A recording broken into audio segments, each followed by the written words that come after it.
এ কি ভয়ঙ্কর জঙ্গল! শুনেছি জঙ্গলে ভূত থাকে। যদি আমার গলা দিয়ে ধরে তাহলে তো আমি মরে যাবো।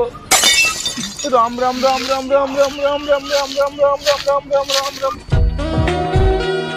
এই তো আমি এই কাছেই মরবো।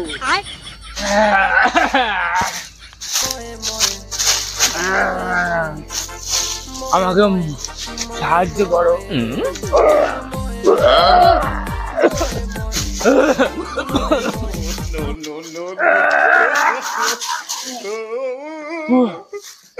মরতে এসে এত কষ্ট।